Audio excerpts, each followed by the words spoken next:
We here at the Meidastouch Network are not going to stop reporting on the fact that while Donald Trump was in office disgracing the White House was turned into a complete and utter pill mill. I'm not going to have collective amnesia, perhaps like what was induced with the combination of Xanax, fentanyl, Versed, hydrocodone, and other hard drugs at the White House. We're not going to have collective amnesia that took place at the White House, and we're going to report on it, and we're going to report on it with the updates. Of course, we previously reported on an Inspector General report from the Department of Defense.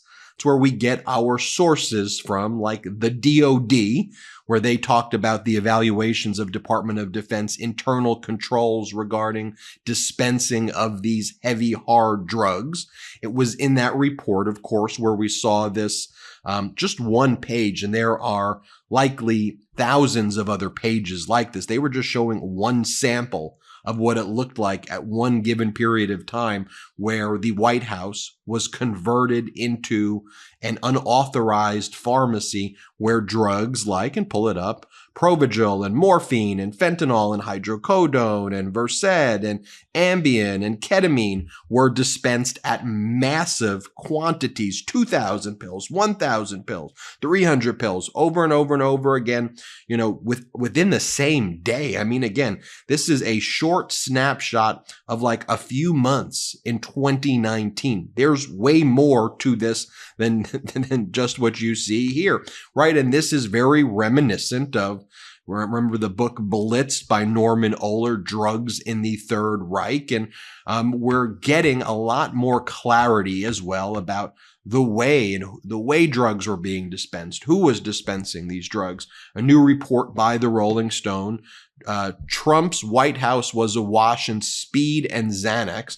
Under Trump, the White House medical unit was like the Wild West, and staffers had easy access to powerful stimulants, sources told the Rolling Stone. According to interviews with 4 former senior administration officials and others with knowledge of the matter, stimulants were routinely given to staffers who needed energy boosts after a late night or just a pick-me-up to handle another day at a uniquely stressful job. As one former official told Rolling Stone, the White House at the time was awash in speed. Knowledgeable sources say that samples of stimulants were passed around for those contributing lines to major speeches, working late hours on foreign policy initiatives, responding to special counsel Robert Mueller's report, coping with the deluge of media inquiries about that investigation, and so much more. They talked about how Provigil, wasn't the only controlled substance that Trump officials, young and old, routinely acquired. It was kind of like the Wild West. Things were pretty loose. Whatever someone needs, we were going to fill this, one referring to filling them up with these drugs and filling their prescriptions up in an unauthorized manner. The anti-anxiety medication Xanax was popular, easy to get during the Trump years. Neither Xanax nor the generic version of it was mentioned in the Pentagon report, which notes that it is not a comprehensive list of the controlled substances ordered during the Trump years. 2 people with direct knowledge of the situation recall senior officials getting Xanax from the White House medical unit and sharing it with colleagues. The article goes on to talk about how multiple sources talked about how senior staffers would routinely mix Xanax with alcohol, which of course could have serious life-threatening side effects. And that's how they would deal with the stress, by mixing Xanax and alcohol, again, while they had access to our nuclear codes through Donald Trump. I mean, these were the people in our White House doing this and behaving like this, and then I was thinking about, that story, and I was even reflecting like last night, on Super Tuesday, one of the things that I just noted, it was very a bizarre reference where the Fox reporter was upset that there was not an open bar. It's just a weird reference, and I talked about it in another video, how Trump can't afford to pay for an open bar now that he's so cash strapped and owes all of this money, and the RNC suffering and his campaign suffering and unable to raise funds. But it's also just a strange reference. No open bar. Like, it was like a prom. Like, what are we talking about here? Play this clip. Back here in Mar-a-Lago, again, the party getting underway. Just about 200 people, I would say, here already. There is no open bar, and there is a soda bar, a pop bar, if you want to call it, if you're from the Midwest. But no free alcohol, at least tonight here in Mar-a-Lago. Back to you guys. Well, thanks for that update. And then it got me thinking a little bit too, like this was also from last night where you had Marjorie Taylor Greene just like curse out a reporter. Play this clip. In America first. So what about Jewish space lasers? Tell us about Jewish space lasers. No, why don't you go talk about Jewish space lasers? And really, why don't you fuck off? How about that? Thanks. Thank you very much. Thank you. By the way, shout out to news agents for getting that clip right there. And then I thought about the other appearance that Marjorie Taylor Greene was at back in one of the other primaries where she would just get like absolutely loaded. Here, play this clip. This primary is over with. Can you imagine being a donor and lighting your money on fire like that? Donating to Nikki Haley, begging her to stay in the race? I mean, these political consultants, they should go to jail for continuing this campaign. I mean, it is so dishonest. I can't even believe it. And then of course you had, Lauren Boebert, the infamous moment that she had, in the theater watching Beetlejuice, getting drunk, blowing vape smoke on people's faces, nearby, and it just, and then I thought about Donald Trump's speeches that he gives, and when he does things like this, and he starts talking about how he'd rather be electrocuted than eaten by sharks, like that's part of his speech. Here, play this clip. But if I'm sitting down and that boat's going down and I'm on top of a battery and the water starts flooding in, I'm getting concerned. But then I look 10 yards to my left and there's a shark over there. So I have a choice of electrocution or shark. You know what I'm going to take? Electrocution. I will take electrocution every single time. Do we agree? I will take electrocution. And then he does things like this. Play the clip.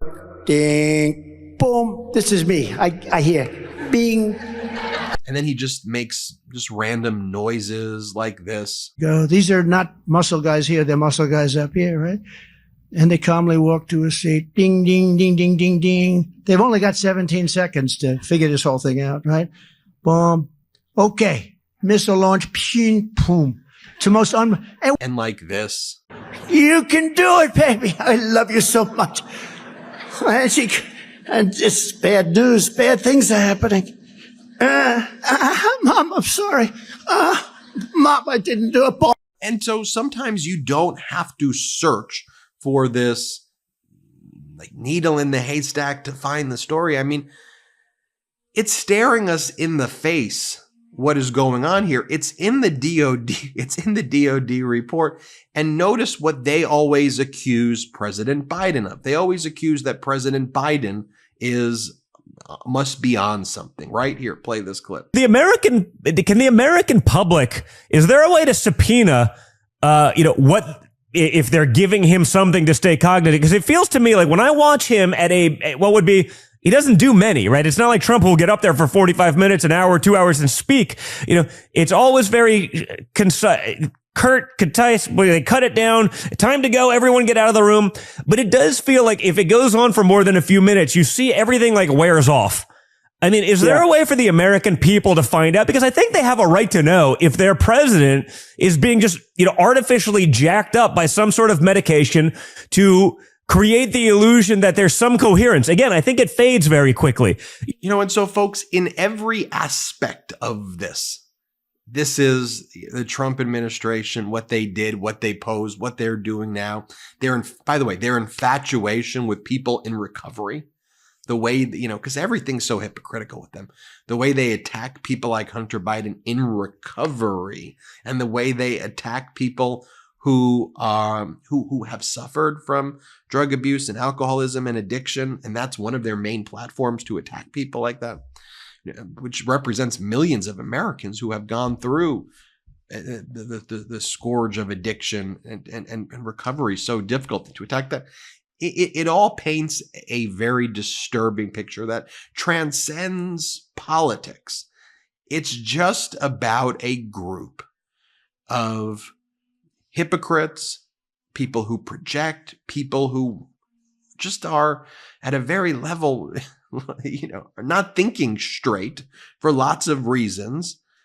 And they are just attacking the very fabric that makes America great. That really does make America a special place. That's even, every aspect is projection when it comes to them. Anyway, we'll keep you posted on more information about the pill mill. But when I started seeing all of these things, the fact that there's that alcohol at these Super Tuesday events was a major point. And by the way, final point I'll make, when you think about, well, why are reporters covering it the way they are? Like, why are reporters going to these events?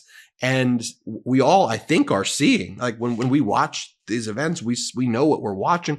Then why are reporters writing about these events completely opposite than what's happening? Obviously, I think they have vested interest in it. But we always hear about them. They're going to the steakhouse with the Trump people, right? They're always going, the reporters are always hanging out at Mar-a-Lago and going through these parties with them. And like they're placing that above our national security and safety.